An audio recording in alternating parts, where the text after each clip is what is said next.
a couple questions that we'll just start to ask you on the way out. No problem. One, becoming an entrepreneur, right? Business owner. Have you tripled? I mean, to me, the freedom have everyone says financial freedom, but the freedom have is more important than the financial.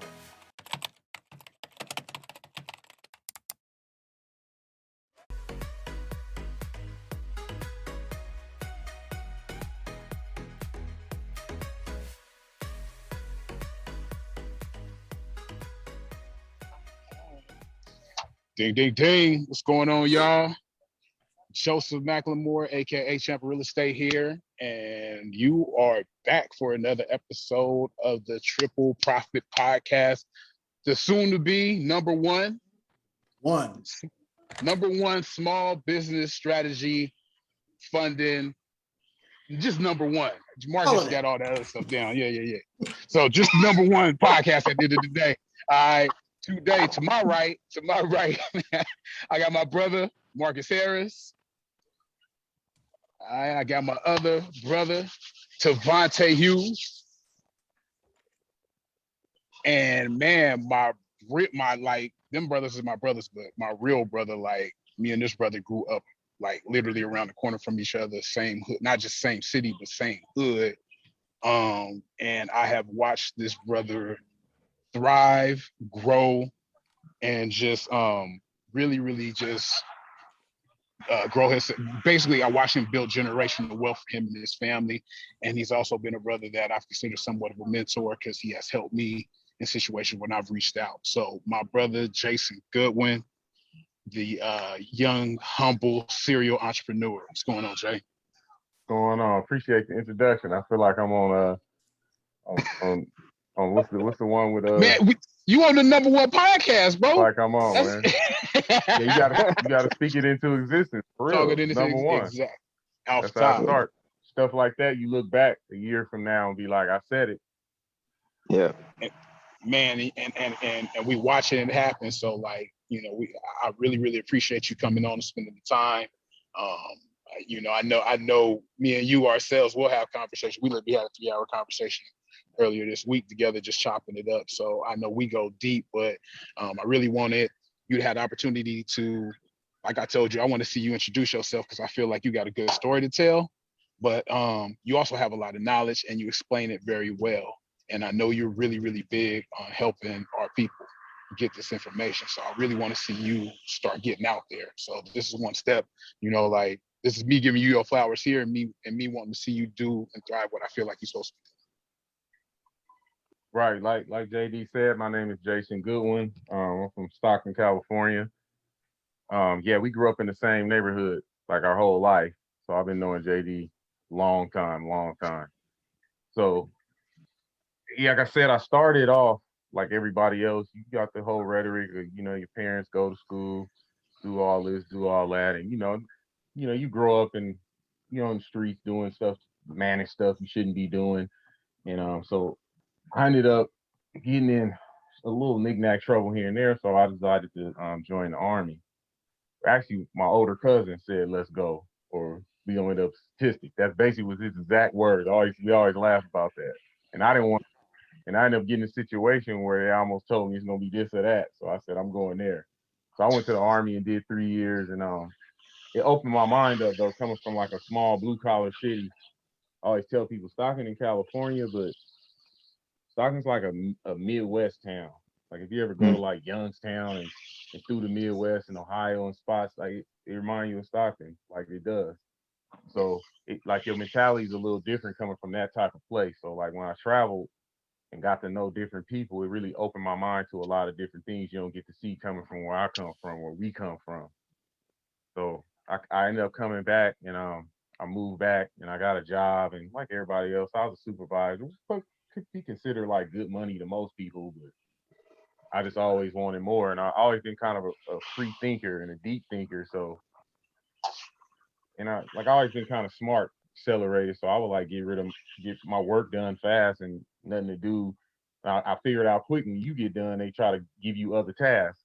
So I was just dragged. Yeah, I was just Facts. dragged. Yeah, I They was just start looking yeah. for you. Hey, Jason, you done? You got some free time? Right. Go help such department. They Yeah. So I started dragging my day out, but I was pretending to work. I would just start getting into a world of like entrepreneurism, all types of stuff, and just started just getting on. It wasn't even YouTube back then. You had to read a lot. YouTube wasn't really even like a popping thing, so you had to read, just search articles and stuff. So I didn't know exactly what I wanted to do. I just know I didn't want to work there no more. So, Man, so was it just the work, or you felt like you weren't getting the pay or the recognition? What was it that made you say, okay, this ain't it? and that's the key word to me. To me, the freedom have, everyone says financial freedom, but the freedom have is more important than the financial have to me. Because you can find somebody that make $200,000 a year, but they got more time on their hands, they're freer and they happier than somebody that makes $2 million a year. I know some situations like that. I know some dudes make a lot of money and they stressed because they under like a constraint. So it was just the freedom for me, and I just didn't like. And the last thing that probably I always tell this story. The last thing that made me type up my resignation, it accelerated my process because I had made a 3-year plan to exit out of there. Things I was gonna do, how much money I was gonna have saved. So this how much I need to pay bills for 3 years. I need this saved. You know, you trying to give yourself a safety net because that's what you taught. So our parents save money. Don't like our parents were big on. We never even heard the word investing when we grew up. Like talking about investing. You might have been lucky to have like a neighbor or somebody, but for the most part, save your money. You know, so I had a 3-year plan set up, but what accelerated that plan was my brother-in-law was real sick and he was in the hospital and he was getting ready to go. And my wife called me like, it's my wife, so she's like, you need to come say your goodbyes. Keep in mind, it's like 1:30 in the afternoon. We start work at 7. And my boss, the general manager at the time, told me, I go tell him like I got a family emergency. I have to leave now. Work done, and he looked at me like, oh, so why? And I told him like what it is, and he like, oh, well, that's not like immediate family. That's what he said to me. So Oh I'm man, like, flip a whole. what? That's how you. That's why you hear the stories about people flipping whole desk over, man. Like, man, Yeah, yeah, that's crazy. Be hot, man. looked at me. He was like, well, I guess you can go. So my mind right then, leaving, driving to the hospital. I already knew what I was gonna do, and I told my wife, and she was just like, you smart. I trust you. Never got no kickback or nothing. So Yeah, I typed it up next day, That's gave it it. in. He looked at me and was like, what are you gonna do, Jason? Like basically, like I'm with the wolves. Well, I'm with the wolves then. Let's go.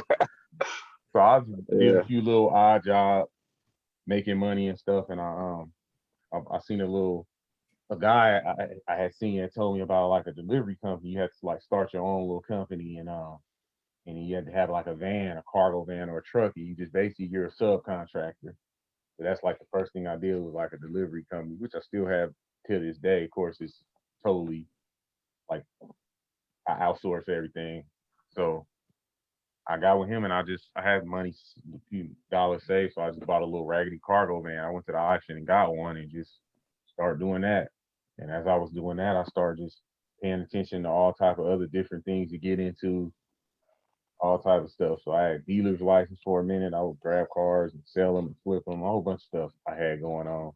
And I always kept the delivery company though. And I With, went in with that delivery company, I'm curious, man. Were you actually doing the routes and stuff yourself? at first. Yep, and they had me in places I had never seen in California. I thought I was in Alabama. Oh, Man, you was over in the boonies out there in the Oh yeah, because boonies. California always gets made as this liberal state, but it's liberal. It has little liberal pockets, but it's a conservative state when you go outside of like the Bay Area and like LA, because the Valley of LA is very, very conservative. But no one ever goes past Sacramento unless you're like driving up to Oregon or something. Everyone goes the other way. You're going to SoCal, but I was doing routes all up there, and I had shotguns pulled out. So right then, Yeah. so right then I was like, I ain't gonna be doing this myself too much longer. I'm probably gonna hire somebody. Yeah. Just working from there and then just getting anything. And then one day I heard a guy telling me, mentioning, actually talking to me. I just happened to be ear hustling. And I was at Panera Bread. He's talking about wholesaling. And I said, and he was leaving. He was talking to another guy. And I was just, I tapped him on the shoulder and was like, what did you talking about real estate and wholesaling? Because I heard him telling the guy, like, you don't need no money. You just need, drive and all this. No, it sounds too good to be true. It sound like one of them infomercials. You remember Carlton Sheets, one of them late night infomercials? Yeah. Yeah. That's actually You cool, man. You want to get rich quick? Yeah. Yeah, he was actually cool. And he was just like, normally I don't even do this. You seem like you hungry. So he was just like, he's like, let's go to lunch. And he's like, you gonna pay. I'm like, oh, no problem. You know what I'm saying? And what he told me it sounded too good to be true. Like, what? So I'm not gonna lie, be 100%. I related it to the street. That's what it sounded like to me. So like, if you in something illegal with some pharmaceuticals or something, like basically you might not have to buy it. You just get possession of it and then find people who got money to buy it. That's what I related. I'm not gonna lie. So I'm like, well, you could do the same thing with homes, basically. So in the wholesaling. And back then it wasn't even saturated like it is now. This is before all the Maxwell, before all that. So, and at the time, the economy wasn't doing so well. So you had a lot of people that really was in bad, worse situations. Like, oh man, you could do this. Oh, if you put like $5,000 in my pocket, me and my family, we just need to move. Stuff like it was easier. It was easier to do. Wow. So then, I just jumped into wholesale. Jay, did you get deep into studying the wholesale game, or you just kind of hopped into it? When he told me about it, I told you it sounds too good to be true. So I got home instantly. YouTube had been coming on by then. So back then it was just, it was only a few people on there talking about it. And I looked at it and then I'm like, what he said was true. I'm like, let's rock and roll. I tell people the first wholesale contract I got, it was written on just a blank white sheet of paper. like you just like some printer paper? Yeah. You just drew it up. And I had to go back to the dude with an official, because the escrow people told me, oh, you need to get him to put it on this. Okay. She knew what it was though. She didn't because she understood the language. She said, have signed just like this, but put it on this contract. It was actually a California, like the standard with California California contract. realtors. You don't need that for wholesale. That's what it was. So yeah, that's why I always tell people, wait till you think you ready to get started. Get started. Right. Yeah, how much was this lunch? It was a Black Bear Diner.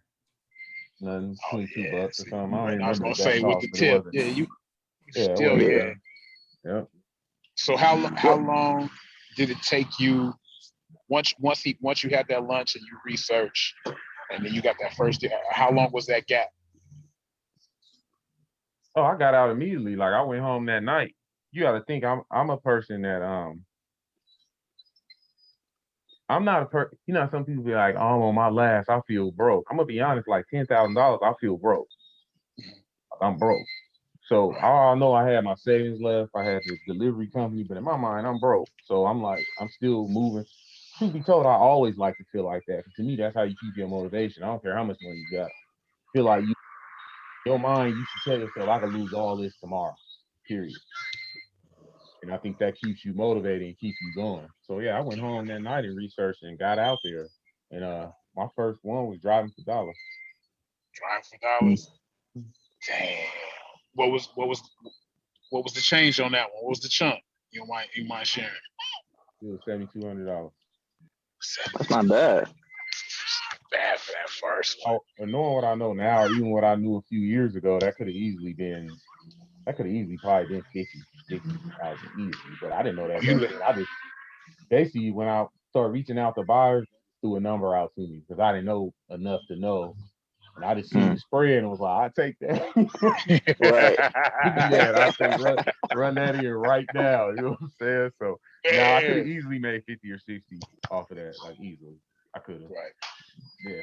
Yeah, Man. so I'm hearing you talking about mindset, your decisions, and I'm curious, like what, like all things you're doing, like what was the top of your head? What's the biggest mindset change you've made to be where you are right now?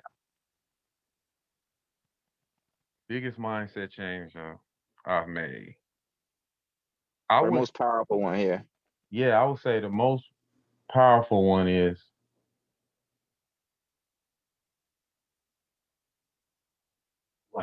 that's a good question. As far as the most, I've made a lot of different changes. I would say the most powerful mindset change I've made is time isn't time isn't on your side. Meaning, and when I say that, what I mean is what that does is develop a sense of urgency. Mm. A lot of people don't move with a sense of urgency, so that's the biggest mindset. As far as like I said, I've made a lot of different mindset changes. As Yeah. far as how I think about money, the value I put on money, and certain assets versus just some liability that people just buying to impress other people, basically. Like that comes with age. So that mindset changes too. But yeah, my biggest thing was like time ain't on your side. It's not. So you have to move with a sense of urgency. So that makes you wake up in the morning with that sense of urgency. Mm-hmm. Like you hear what's the motivational guy named Eric? ET, yeah. Yeah. You always hear him say that. And it sounds cliche, but he say I don't need no alarm clock. Like I think when you get to that thing in your mind, because you can't wait to Mm-hmm. start the next day. So I get what Yeah. he's saying when he say it. I don't think a lot of people understand that because his mind is always doing this. So in the morning you up, Yep. start your routine. And then little steps people take, stuff that sound cliche or corny, vision boards, writing stuff out, that's not corny. I always tell people, especially when you first starting out, whatever your short-term goals are, I would like put it on a sticky. I rode around for 2 years with my short-term goals, like with on them little yellow stickies, Yeah. like by my Yeah. gas thing. I looked at it every day. Every day I looked at it. So You to me, remember it's what you kind of like you programming your subconscious. Mm. you remember what you had on them? Oh, I don't even remember to be exact. No, I don't. But I remember I rode That's around 2 years for that on you there. hit. You already hit them. Yeah, I hit them a while ago. So you start more. I always tell people you map those out. What people gotta realize goals, your goals are adjustable. Like you write out. People wait till the beginning of the year. I'm not a beginning of the year person. Like Yeah. I constantly change or I like that. evaluate myself. Even people say something as simple as a diet. Oh man, I'm finna eat this burger. I'm finna eat these burgers and these steaks, but Monday I'm gonna do right. Like to me, that I think that's a mindset people shouldn't have. When you looking at that burger Right. right there, wrap it up right then and throw it in the garbage. Do right then. Whew. That's how I look at That's it. When you do that, when Yeah. you say, "Oh, Monday or the first, it's the middle of the month. The first, I'm gonna do right. I'm gonna start drinking a lot of water. I'm gonna start working out." To me, now if you gonna start working out and it's the evening time, get up that next day and work out. I think that creates a certain type of mindset. start that habit early. Start it early. They say it takes 60 Yeah. days or something to start forming a habit. Man. I think that relates to your you said earlier about the sense of urgency and having like this like it sounds like I would say excitement. You have like excitement, like you're anticipating what you're gonna be doing, how you're gonna be doing it versus like, thinking about how you could have done something differently in the past or what you're gonna do in the future. You more in the now moment. I'm more in the now moment. That's why I walk fast. I move fast because It's a sense of urgency. Yeah, definitely. And like you said, mistakes you make in the past, you learn from them. So some people don't learn from them, so they just repeat them. Or some people let that mistake get them out the game. It's like when you listen to a lot of everybody got successful entrepreneurs that they admire, uh, different speakers they listen to. I'm big on Les Brown. I like Les Brown, Yeah. but everyone I know they failed. a lot. Every business owner I know that's successful had a business that failed. Period. I didn't have business that failed. Everybody didn't have business that failed. So when you fail, you just got to take that as fuel on to the next step. Maybe you surrounded yourself with the wrong people. Maybe you didn't dedicate yourself enough. You know, this generation is falling into the, like, no accountability. Always something, mental health, some type of problem or something. Some excuse, basically. Excuse for the most part, because if you're able to identify that problem, you're able to take steps to solve it. Yeah. Exactly. You're not taking the steps to solve it. Now, if you don't know what your problem is, you probably can't be held accountable. Like, you don't know what's going on. But you'll hear people sit there and tell you A, B, C, D, why they're like this, and then you waiting for the next. Okay, you just gave me. So what are you doing to solve it? Nothing. So yeah, it's definitely a mindset thing, and developing that sense of urgency. I always tell people that. When me and JD talked the other day, we was talking for a while, and I need to get more into that. Like, a lot of people, like mentors, people I look up to, tell me that, like, you need to become more of a social media presence. You need to get out there more. I'm just a behind the scenes person. I've always been like that. You young, even when I was young in the club with my friends, I always was the back scene dude. Like, that's just my personality. But with business, you got to kind of teach yourself how to network more. I read books on how to talk to people, and I used to go to seminars and stuff, or like around the country, and I just go and listen, take notes. I don't meet nobody, nothing, just go home. Yeah, I got some more knowledge, but I kind of already knew the knowledge. The values of those type of events is relationships. Yeah. So I had to get out of my comfort zone, being able to go up to people, introduce myself, break the ice, talk to people, because I was never like that. I'm like that now, probably as good as I want to be, but I'm more like that now. So it's just, you gotta find your personality traits within yourself that you need to better to accomplish what you need to accomplish. People don't understand that.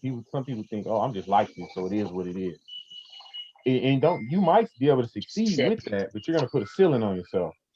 Mm-hmm. To that ceiling, and it's gonna be years you're gonna look up with years, and you might be content with that. But if you're looking for growth, you gotta identify those certain things that you can improve on. And like me, I'm just kind of I'm an introverted person. So, and I had a lot of people ask me all types of stuff. Oh, what do you do? What do you do? Because they don't see me at work. You don't see me. So, Man. a lot of Hey, people just being nosy. So I'm like, all right, you know. And then when you do tell people, you look at them, oh, I want to do this, and then you still see them complaining about their job or whatever. So it's like, I told JD, one reason why, not only just because I've been knowing him most of my life, but another reason, I could hear the hunger in his voice, and it was curiosity there, not being nosy, worried about what I'm doing. He wasn't happy with the situation, and I could tell he wanted to change it. I heard it in his voice, and so I probably was more open to him than probably almost any person I've ever talked to that just reached out to me, just because I could hear it in his voice, like he was ready for a change. Man, I appreciate it, because it's like you said, like even following Jay don't really post that much. Jay is one of those people that when he says something, he's one of the people I pay attention to on Facebook, because he talks almost in the code. You know what I mean? Like, it'll go over your head if you ain't paying attention, or you'll take it with the initial feeling of emotion if you ain't paying attention to what he's really trying to get you to open up and see. And so he's one of the dudes, like I said, I really, really pay attention to on Facebook when I see his messages. But one thing I had noticed, especially when I was still working corporate, Jay was quiet as kept. But I always saw Jay and his wife. They was taking a trip somewhere. They was Jay would be a 49er fan. He don't really watch football no more. I'll test for him.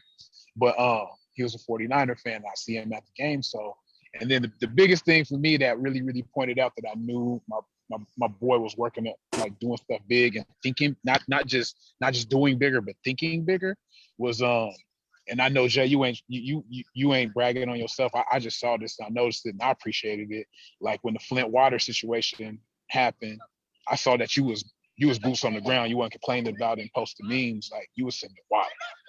You was trying to send supply. You was trying to really, really help. And you was trying to get other people to not just be emotional about it, but to think about what was going on.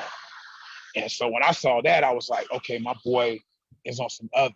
I'm really paying attention now. So I just know you're thinking how I want to think. You're making moves how I want to make moves.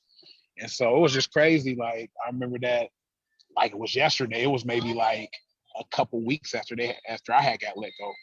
And Jay had posted his annual firing of his boss post, where it's just basically explained the story he just gave us. You know what I mean? Where it was just like, hey, I 5 years ago, and every year it changed. 6 years ago, 7 years ago, 9 years ago, I walked in, told my boss I'm out. He asked what I was going to do. I've been fine ever since.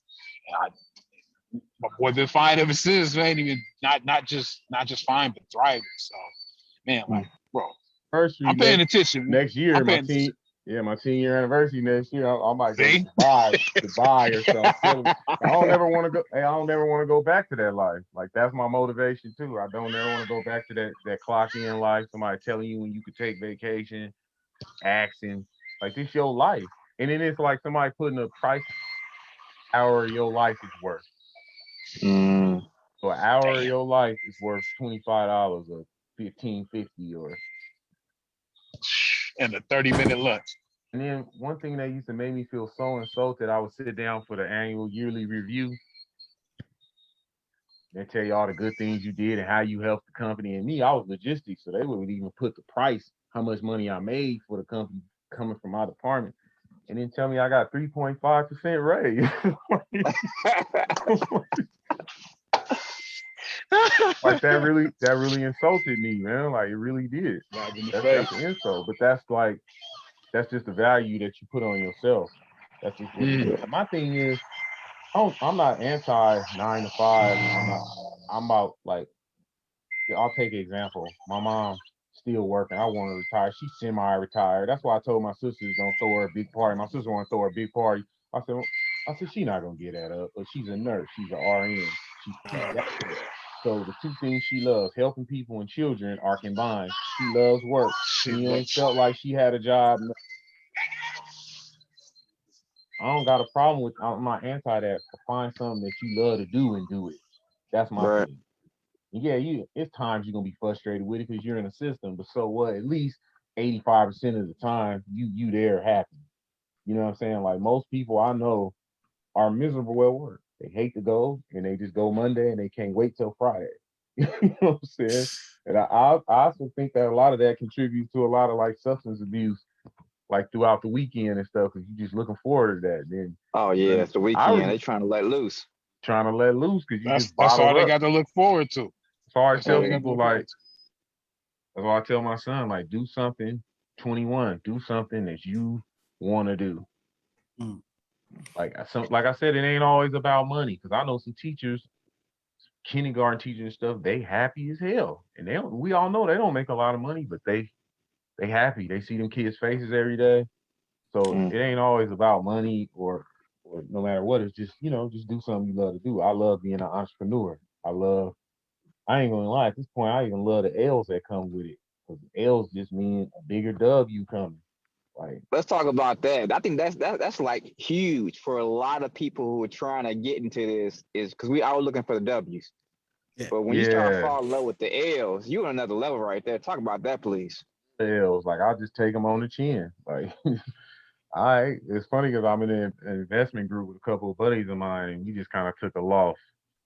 And they like, man, I'm like, man, I'm juiced. When we going back out there, let's crack at it again. You know what I'm saying? Like, I think that's just because it's all in the game. Yeah. You know what I mean? It's like playing baseball or something.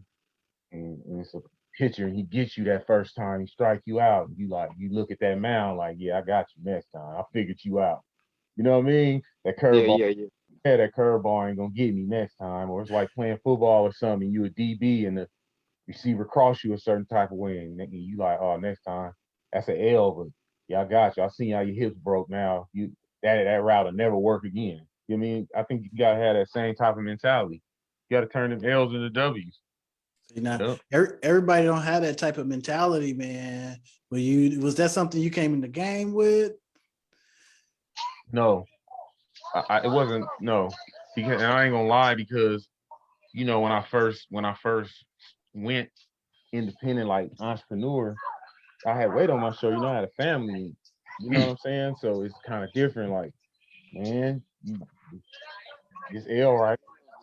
It's different. You know what I'm saying? So it's Everything different. my fault.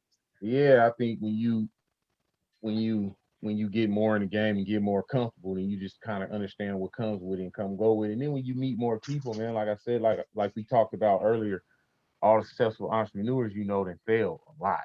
Mm.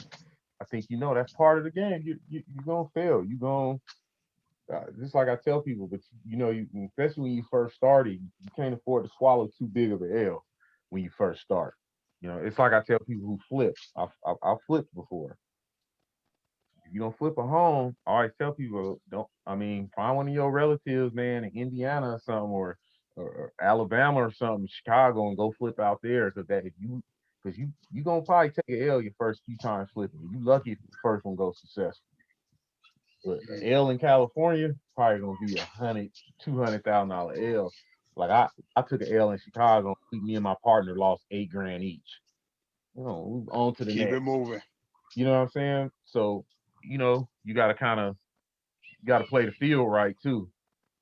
Yeah, I think I just developed. But just to answer your question, Marcus, I think I just developed that over time and just being in the game, meeting a lot of older mentors who laugh off, who joke right now. Man, the first time I sat somebody lost 2.3 million and just laughed about it, I was like, oh, I'd be suicidal. God.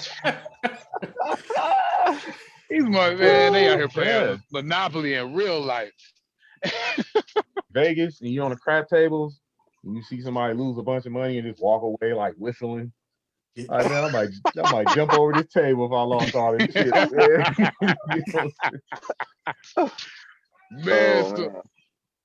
damn, Jay. So like going back to that, like you mentioned that you had that weight on your shoulders.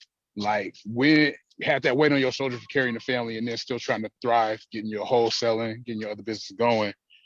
Like when did you hit your stride? How long did it take you to get into a rhythm to where you really wasn't worried anymore? I would say about a year and a half in. Like I said, I ain't even gonna toot my own horn. When I first started wholesaling, it was pretty easy. Jimbo Bob threw it out there. Because I'm saying you had a lot of people who just you promised them a little bit of cash, like, hey man, it was pretty easy. It was a lot of buyers, a lot of cash floating around. And so it was kind of easy. So I'm saying once I took a few wholesales, had a few money saved, I felt a lot more secure in my situation. So I started hitting my stride, and that's when I started branching out into other things. I got in the stock market. I did first stock. I did pretty well on Yahoo. That was my first big kind of stock, and wasn't a super short term, but over like a year and a half, I made a nice buck off Yahoo. And then I started playing in the stock market, and I took some losses in the stock market, but I kind of study all the metrics, so I haven't took no big ones, no super big ones. So, in stock markets, it's all about the entry point. It's just like the crypto game. You get in at the right level, you're never gonna lose. Just how long you willing to hold before it comes back up. Gotcha. And it's like Bitcoin. Bitcoin I bought at $600, my first one. So when somebody panicking and Bitcoin dropped $30,000, I'm looking around like, so what? I only paid $600. Yeah, it's about the entry point. You know what I'm saying? If it dropped to 1,200, I still won. I'll cash out. I double my money. But still double. That's what it's all about. It's about leveraging. So I started hitting my stride in. I started getting in the stock market, other things, e-commerce store. I don't even got it no more. I had an Amazon e-commerce store. Did real well for some years, and I just got out of it too much.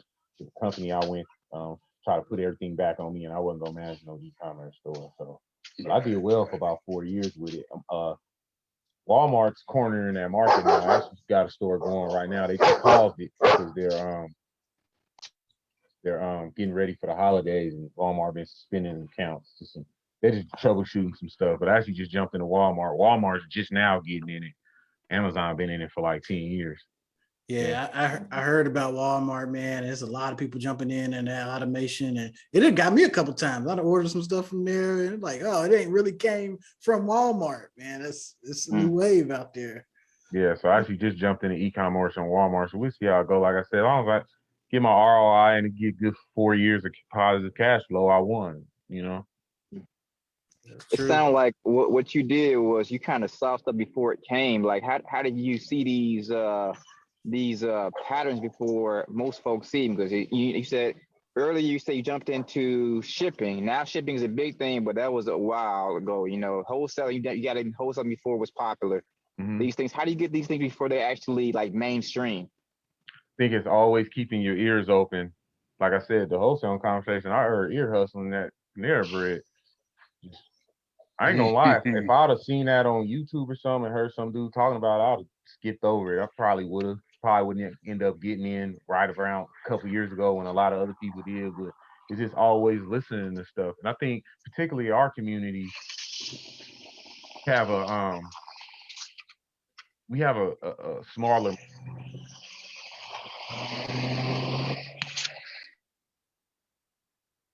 Say it again.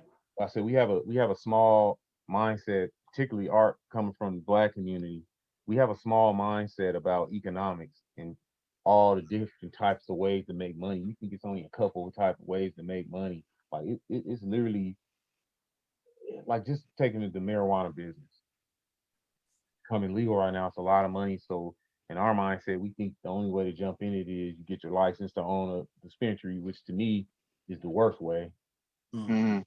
I have a buddy who got one through the laws out here, the minority laws, because they were sentencing us all out of pocket. You know, we'd get caught with a few plants in the backyard and they'd give a brother 3 years and they'd get a white dude probation. So basically, in a form of reparations in certain counties, if you've ever been convicted, they'll push you to the front of the line and get a license. Damn. So I got a buddy, it's Alameda County is the only county. It was actually a Black woman who fought for that.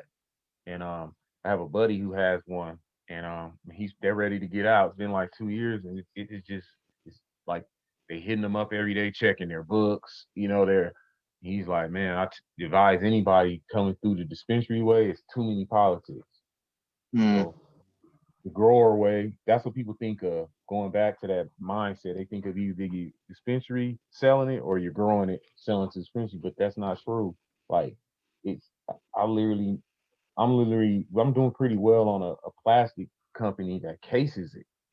We're doing pretty well. We actually got a meeting with a guy in China. We're trying to get him cheaper. We sold out of all our boxes right now. It's probably sold over the last 2 months, like 350,000 boxes. Wow. So that's what I'm saying. It's different ways to get into an industry than just what we think. We don't think of the small things that make that engine run. Just like the engine was mass produced, but what about that little rubber ring that needs to go around those pistons? Those need to be provided too. That's what I mean. Yeah. That's just an example that there's different ways to make money. But we have a mindset where, oh, there's only so many ways. No, there's a lot of ways to make money. So it's just Yeah. like I kind of like how they doing it. That industry's trying to get saturated too, but the Airbnb arbitrage, to me, that was smart. How they get a property and kind of like sublease it. You Yeah. don't even own the property, so you really don't have no skin in the game. It's almost like besides that rent payment and then the other little smaller upkeep, it's all profit. And I actually know a guy who's doing that. He's doing pretty well. Like, and we think of, and that's another thing when we think of like Airbnb, we think of the places we like to go, Vegas, Miami, you know what I mean? But no, like he got a property like up in Big Bear where, people of our hue don't go too much. Yeah. A lot of other people that love it. He stays selling out. Like he's booked out all the way till next summer up North California. And I asked him, I said, what made you get a property up there? I would have never thought of getting a property in Big Bear. He said basically what I just said. He said, man, people travel more than we do, you know. So I looked at the places they like to go. And he's doing well. He's easily he just had a 6-figure month. And he legally don't own none of those properties. He basically goes to the landlord, tell him, hey, here's my pitch. I'm gonna sign a lease, rent your place. I'm gonna Airbnb it. So he gives them the pros and the cons of Airbnb because a lot of them get scared and they like you like think of first of all, I'm gonna make sure your place is always tip top shape. It has to be in order for me to make money. Yep. The leases are shorter term. You know when the lease is broke, if you are ready to take your property back, it's not gonna be tore up.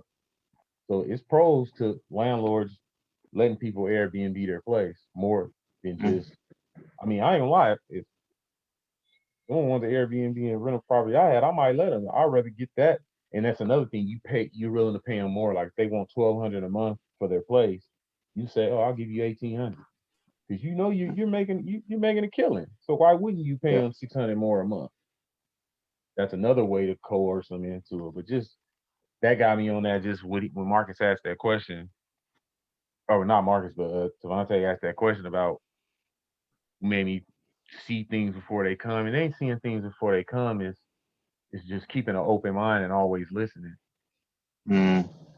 I'm like that. I pique my interest. Like I'm always listening. I'm a people watcher and I'm always listening. So somebody be behind me talking about something, if you pique an interest of mine, I'll ask a question. Can they say to me like no or give me a weird look, which has happened? Well, keep it moving. No big deal, you know. But that's what it's about. Just just keeping an open mindset and always listening and paying attention, reading a lot of articles, any type of financial article I got, I'm gonna skim through it. If it pop up, Yahoo Finance, Forbes, anything, I'm gonna skim through it. Yeah. See, Did man, you? Oh, go ahead. My bad, Marcus. I was gonna say, man, what about the fear, right? After you go so long, the overcoming that fear, and Airbnb struck a chord with me because I was told about Airbnb at Lake Isabella that it's prime place, and there was like plenty of places to rent where I could have had the opportunity to do the arbitrage thing, and I didn't. And then the pandemic hit. Man, it was rough. How do you get over that fear? Yeah, in that particular area, the pandemic was rough. But in Miami and Vegas, all the Airbnb people I know doubled their profits because that's people that couldn't go to hotels. People were renting them, throwing parties. You couldn't get an Airbnb in Vegas during the pandemic. They were all booked out. So that is sometimes that's just about location too. Just how real estate's about location. Sometimes where a particular business is about location. So I think just how you get over the fear is that you already got to get that mindset is first of all, you're not really are you investing your last? I think if someone's investing their last, it's going to create a certain amount of anxiety and fear regardless. I don't care who you are. You can say whatever you want to say. You can have a poker face. You can do all that. Like this is like being on the crap table. I reference Vegas. I love shooting craps. I do. I ain't bad though. I'm not gonna give my laughs. I did tell JD a story the other day though. I used to be bad and I lost all money. I was young though. And I was still working and I lost all money and I pawned my watch. But I went back and got it. And the dude was like, man, not too many people come back when they say they are. You came the same day. I said, hey, I got lucky. But Pawn shop full of ghosts, full of bad luck ghosts. Yeah, it's like shooting craps. When if you got a pocket full of money and you throw $200 in the field, yeah, you want to win, but if you lose, you're gonna walk away. But if all you got is 200, and you throw that 200 in the field, you like this. Almost nervous, your hand shaking. Oh, man. That overcoming that fear. Would that Isabella investment, would it have really hurt you? Would it upset you if it didn't work out, or would it like set you back? I think when you gauge in fear, you gotta look at that. And then sometimes you gotta throw it in throw caution in the wind. Just truth be told, just depends on where you at in your life. A family man with kids and stuff gonna think twice versus a young single man out here or something. You gonna think twice. And now I agree with you, man, because if you don't get started, you don't take a chance somewhere, then you always gonna be just stop. So I totally agree. And shoot. When I first learned about Bitcoin, a dude told me, and I was mad I didn't get that opportunity. I should have 200 Bitcoins right now. He told me about Bitcoin. Bitcoin was literally $4. Man. he explained what it was. I was like, man, that sounds crazy. You know, for real. But you got to think. I always tell people it's not too late to get in crypto. It's not that because we're pretty much at the infancy stage still. You starting to see all these mass adoptions. I don't care what the price is doing. Look around at all the institutions getting involved. They ain't getting involved in that. So I gotta tell people, you got a little cash, you want to invest in something, just invest. Just look at an investment. It's like the internet. The internet first came around, people said it would never work. Said it was crazy. This is like the beginning stages of the internet for the most part. I don't know. I don't know if it's gonna replace our dollar or nothing like that, but it's definitely gonna have some pocket of the financial system. It's just too many people involved. Every bank, all the big billionaires who basically said it was dumb and all. Now they on board. All of them. So Yeah, man, that Bitcoin crypto stuff, man, it can get kind of addictive because I remember you talked with us earlier this summer and you tipped us on the vet. I went out and got a little bit of that. And man, the other day when it dropped, normally when stuff dropped, people panic. I was buying more. Like, give me some more. period. Like the old saying goes, same with real estate. You buy when there's blood on the streets. You buy that red. Don't never buy green. That's the philosophy of mine. Stock market, real estate. That's why I didn't kind of shield on real estate. I'm just waiting on. I need to get with y'all about some lending products too. I need to start using more of OPP, OPM. I mean, I said OPP. That's how old you are. I'm a hip hop baby. But yeah, I need to get more because one thing about me too is I haven't used a lot of loans and stuff, even for flips and stuff. But I need to do it. Even one person I've been talking to a lot, a mentor of mine, he always tell me that, like, dude, like, why are you using your own money? like, like that's an old like habit of mine that's just passed down too. I need to get rid of. I have like used some loans. I've used some bridge loans and stuff. One flip I did in Chicago, we used the hard money, and but no, I need to really because I'm trying to get set up for when this next little small this dip comes, and not even just most people saying that the market's gonna crash. I don't think it was gonna crash like that. We talked about that too, JD, but I think it's gonna be a correction for sure. But financially, unfortunately, I don't wish that on nobody, but financially, a lot of people are going to start getting hit. They haven't felt it yet. Everything's going up. Everything's doubling. I don't know how many of y'all go to the grocery store, but everything's almost doubled in price right now. Nobody's noticed. Something you bought for $1.99 is like $5 right now. Just if you pay attention. Like literally, everything's like we're entering a hyperinflation stage because literally we printed more money during the pandemic. We printed more money than we did like the previous 20 years altogether. Yeah. Somewhere the piper got to be paid. So they lowering these interest rates to draw people into the market. And then when the hyperinflation hits, they're gonna shoot the interest rates up. People gonna be like, and then everyone's all these people are saying it's worker shortages. The airlines McDonald's over here just put up hiring bonus. They can't get nobody to work right now. I'm like, none of these people want to work. Like all these people aren't entrepreneurs. They might think they are. So you're gonna get a big flux into the job market and a lot of competition and stuff going on. You're gonna get people with degrees who just need a job going against this person. It's coming. I would say by like mid next year. So that's kind of like what I'm getting ready for, to really just jump head first back into the real estate market. Don't get me wrong, when I see a deal and I think it's a good deal, I'm gonna move on it. But I'm not heavy in it as I've been the last few years because everything's overpriced everywhere. And it ain't just, I talk to people everywhere. It ain't just California.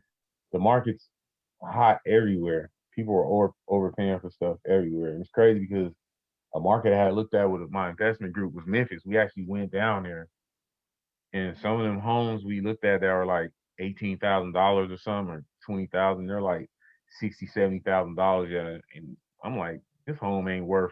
It wasn't even worth the 20 we looked at. I'm like, Right. it's just the market's just overpriced right now. That's what it is. So yeah, I'm gonna get with y'all on some lending products, man. I definitely need to more on the OPM, definitely. Yeah. It's some good products out there. Obviously, the game. You got to have good credit score. You got to have your structure. Obviously, you ran multiple businesses, and been in, so you ready to go. You locked in, ready to go to take advantage of some of those products. But too, man, we drawing close to the end of this podcast. We got a couple questions that we'll just start to ask you on the way out. No problem. One, becoming an entrepreneur, right? Business owner. Have you tripled your income? Oh, most definitely. Most definitely. Right. Yeah, I did that probably like 3 years in. Yeah. Okay. Easily. Yep. And can you give us the best advice you would give to somebody starting out on their path? Don't wait till you feel you're ready to start. You got the passion, just start. Don't wait till, I'm just waiting until I got this much money in my bank account, or wait until next summer because this will be right, or I want my son's 3 right now. When he gets 5, I'm going to nah. Don't wait. Do it. Yeah, that procrastination is big. Fail forward. Like I said, my first wholesale deal was on a blank piece of printer paper. No lie. All right. Hey man, closing us out. Thanks for being here. Definitely, first guest on the podcast. Official. So, guys, any other closing And my statements? daughter didn't bust in the room. Oh yeah, she is good for that. You're good. I'm in my office. My mom calling me. I had to step out. That's why I stepped out real quick. Man, we all got life going on. I had to walk my daughter around the park, so it's my movement. You chase my dogs. Exactly. All right. Hey, once Jay, real again. talk. Appreciate you, man. Appreciate you coming through, man. Yeah. Thanks for coming on the show, man. Sure, you already know I was gonna show up when you asked me, bro. You already know that. On top, man. All right. Hey, this is the Triple Profit Podcast. Appreciate y'all, brother.